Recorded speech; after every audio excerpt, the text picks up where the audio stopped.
오늘의 말씀 본문은 요한복음 12장 20절에서 33절입니다.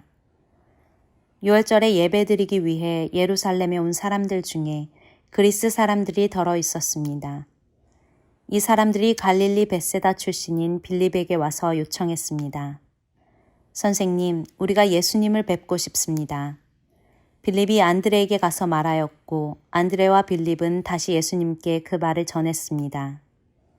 예수님께서 그들에게 대답하셨습니다. 인자가 영광을 받을 때가 왔다. 내가 너희에게 진리를 말한다. 밀알이 땅에 떨어져 죽지 않으면 한 알 그대로 있지만 죽으면 많은 열매를 맺는 법이다. 자기 목숨을 사랑하는 사람은 목숨을 잃을 것이지만 이 세상에서 자기 목숨을 미워하는 사람은 영원히 목숨을 보존할 것이다. 누구든지 나를 섬기려면 나를 따르라. 내가 있는 곳에 나를 섬기는 사람도 있을 것이다. 나를 섬기는 사람은 내 아버지께서 높이실 것이다. 지금 내 마음이 무척 괴로우니 무슨 말을 하겠습니까? 아버지, 이때를 벗어나게 해주십시오. 아닙니다. 나는 이 일 때문에 이때에 온 것입니다. 아버지, 아버지의 이름을 영화롭게 하소서. 그때 하늘로부터 내가 이미 영화롭게 하였고 또다시 영화롭게 할 것이다 라는 소리가 들렸습니다. 곁에 서서 이 소리를 들은 많은 사람이 천둥 소리가 들렸다고 말했습니다. 그러나 그 사람들 중에는 천사가 그에게 말하였다 라고 하는 사람들도 있었습니다. 예수님께서는 이렇게 대답하셨습니다. 이 소리는 나를 위해서가 아니라 너희를 위해서 들린 것이다. 이제 이 세상을 심판할 때가 되었다. 이제 이 세상의 통치자가 쫓겨날 것이다. 내가 땅에서 들려 올라가게 되면 나는 모든 사람을 내게로 이끌 것이다. 예수님께서 이런 말씀을 하신 것은 자신이 어떤 식으로 죽을 것인가를 보이려는 것이었습니다. 영화나 드라마에서 누군가 그 자체로는 별다른 의미가 없어 보이는 말이나 행동을 할 때가 있죠. 처음에 우리는 그것이 모종의 신호라는 사실을 알아채지 못합니다. 하지만 그 신호가 특별한 의미를 담고 있다는 걸 알고 나면 그 다음에 어떤 행동과 결과가 벌어졌는지 주목하게 되는데요. 오늘 본문의 사건이 벌어지기 전에 예수님이 나귀를 타고 예루살렘에 입성하셨습니다. 예수님은 구약 성경 스가랴 9장 9절에 기록된 장면을 그대로 실현하고 계셨어요. 요한이 12장 15절에서 이 스가랴 본문을 인용하는데요. 그 내용은 단순히 나귀를 탄 한 왕이 자기 백성에게 찾아온다는 이야기로 끝나지 않습니다. 그 다음 절에서 우리는 그 왕이 전 세계, 본문의 표현을 빌리자면 바다에서 바다까지, 유브라데 강에서 땅끝까지 평화로운 통치를 이루실 분으로 오신다는 걸 알게 됩니다. 요한은 유대인들 사이에서만 공생의 사역을 시작하신 예수님께서 이스라엘의 메시아일 뿐만 아니라 온 세상의 구원자가 되신다는 것을 이 스가랴 말씀을 인용하며 선포하고 있습니다. 이스라엘 백성은 물론 이 세상의 나머지 사람들도 모두 왕이신 예수님 앞으로 몰려오게 될 텐데요. 그 첫 신호가 바로 오늘 본문에서 그리스 사람 몇 명이 예수님을 찾아온 사건입니다. 예수님이 이들의 방문 소식을 듣고 나서 밀알 하나가 땅에 떨어져 죽는 이야기로 답변을 시작하셨는데요. 이 이야기는 언뜻 보면 지금 벌어지는 상황과는 전혀 상관없는 것처럼 보입니다. 하지만 예수님은 그분의 죽음을 땅에 떨어진 밀알 하나에 비유하고 계신 거죠. 물론 예수님의 죽음은 땅 아래가 아니라 십자가 위로 들리는 형태로 이뤄질 겁니다. 사람들이 보기에는 예수님의 계획이 이 일로 인해서 좌절되는 것처럼 보일 수 있죠. 하지만 그것은 하나님의 계획을 이뤄가시는 가장 확실한 방법입니다. 하나님은 십자가에 달려 돌아가신 예수님을 다시 살리실 것이고요. 사람들이 그렇게도 무시하고 하찮게 여겼던 예수님을 하나님의 아들로 만천하에 드러내실 겁니다. 또 이 세상의 통치자 노릇하던 사탄의 사악한 권세는 예수님 발 앞에 무릎을 꿇게 하실 거예요. 그 다음에 사탄에게 묶여서 하나님께로 찾아오지 못하던 사람들이 하나 둘씩 찾아와서 예수님 발 앞에 무릎 꿇고 경배하게 하실 겁니다. 이때가 되면 예수님과 하나님이 영광을 받으시게 되는 거죠. 그리스 사람들의 방문은 예수님이 저들을 포함해서 온 세상 사람들의 구원을 위해서 십자가에 달려 돌아가실 때가 가까웠다는 것을 알려주는 일종의 신호였습니다. 물론 모든 사람이 예수님처럼 그 일을 하나님이 보내시는 신호라고 이해했던 건 아니에요. 바리새인들은 예수님을 쫓아서 모여드는 많은 사람들을 바라보며 온 세상이 그를 따른다 라고 말했습니다. 하지만 그들은 온갖 어중이 떠중이가 예수님 곁에 모여서 알랑거리고 있어 이렇게 비웃는 말을 했던 거예요. 그들은 그 모습이 장차 구원자 되신 예수님이 그분 앞으로 나오게 될 수많은 사람들을 미리 보여주는 사건이 그들이 비하했던 어중이 떠중이의 모임이라는 걸 전혀 알아채지 못했습니다. 예수님이 구약에 예언된 대로 십자가에 달려 돌아가심으로써 온 세상을 그분을 믿고 예배하는 사람들로 가득 채울 것이라고 말씀하셨을 때 그들은 비슷한 반응을 또 보였었죠.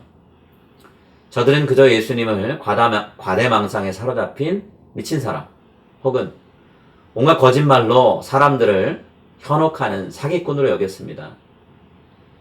하지만 우리는 예수님이 뿌리신 생명의 씨앗들이 전 세계로 퍼져나가서 어떤 결과를 낳았는지 잘 알고 있죠.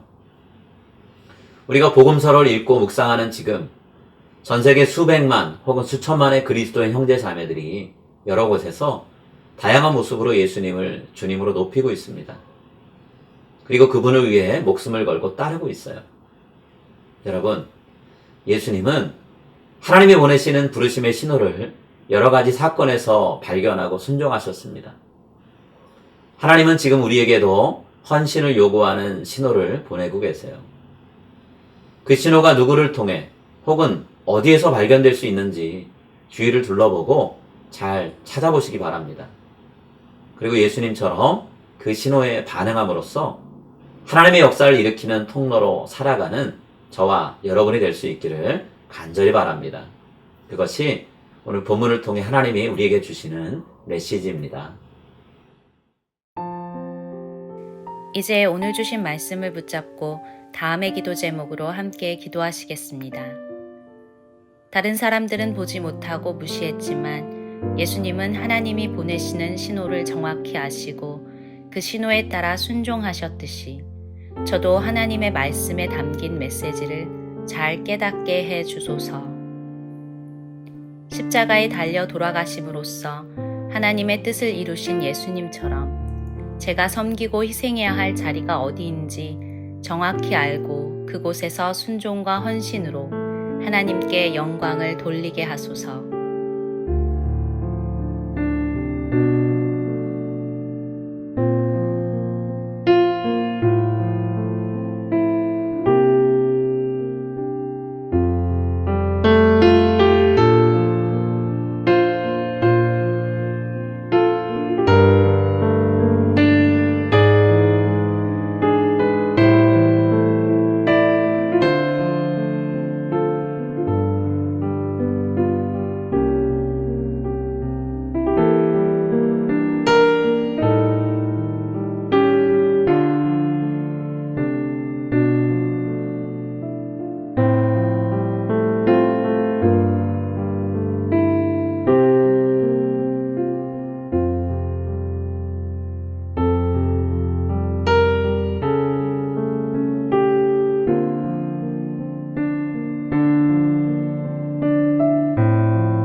이제 오늘의 합심 기도 제목을 따라서 함께 기도하겠습니다.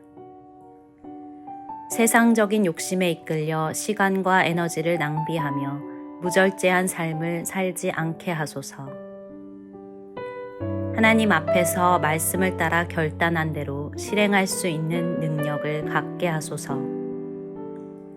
나의 힘이 아닌 성령님의 능력과 지혜로 살아가는 저와 우리 가정이 되게 하소서.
이제 다음 기도 제목을 놓고 함께 기도하겠습니다.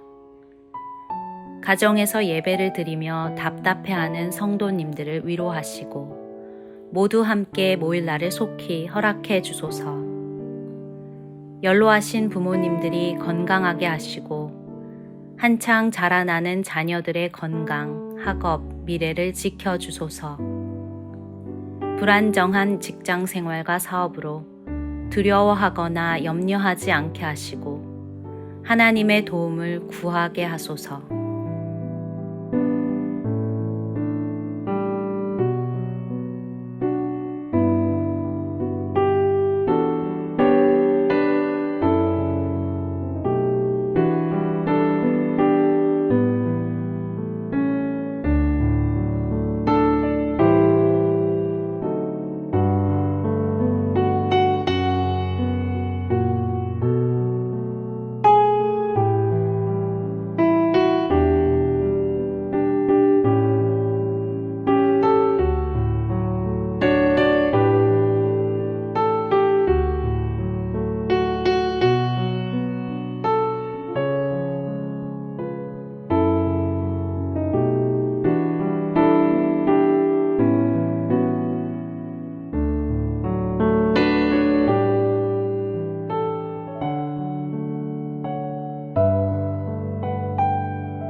이제 다음 기도 제목을 놓고 함께 기도하겠습니다.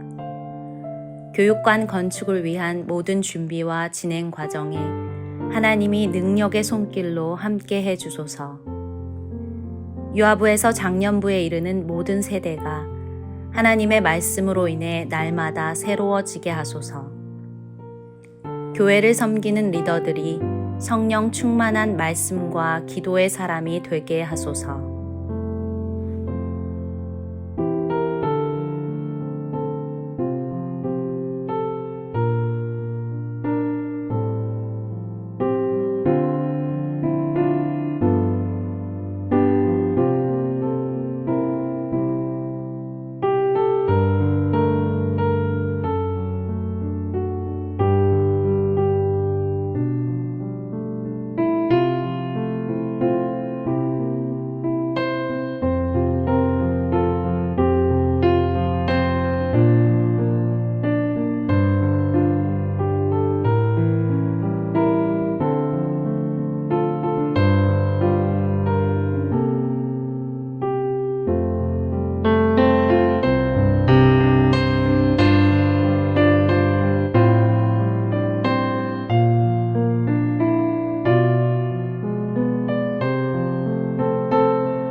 이제 자신과 가정을 위한 기도 제목을 놓고 함께 기도하겠습니다.